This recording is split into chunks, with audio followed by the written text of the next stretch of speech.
In the small town of Ravenswood, whispers of strange occurrences had begun to spread. It all started when a man who called himself Elias appeared out of nowhere.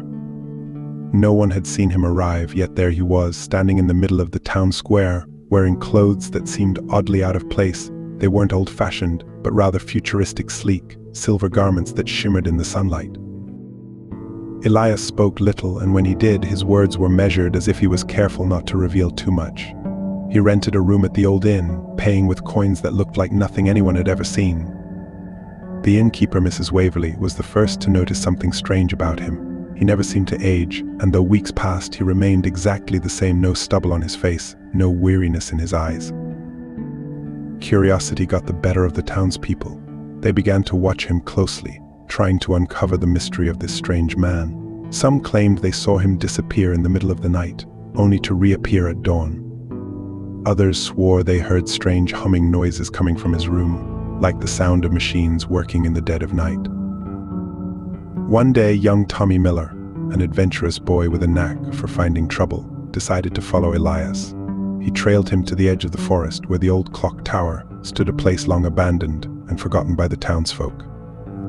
As Tommy hid behind a tree, he saw Elias pull out a small, glowing device from his pocket. The device emitted a soft blue light, and as Elias pressed a button, the air around him seemed to shimmer and distort. Before Tommy's eyes, Elias vanished, leaving behind nothing but the eerie silence of the forest. Tommy ran back to the town, breathless and terrified, but when he told the others what he had seen, they laughed and dismissed his story as a wild imagination. But Mrs. Waverley believed him. The next morning, when she went to check on Elias's room, she found it empty. The bed was neatly made, the window closed, and there was no trace of him ever being there, except for a single silver coin left on the nightstand. Years passed, and Elias became a legend in Ravenswood. Some said he was a time traveler, lost in the fabric of time, searching for a way back to his own era. Others believed he was a guardian, sent to protect the town from an unseen danger. But no one ever saw him again. Except for Tommy, now grown with children of his own. Late at night, when the moon was full, he would sometimes catch a glimpse of a figure standing by the old clock tower, shimmering in the moonlight, before vanishing into thin air.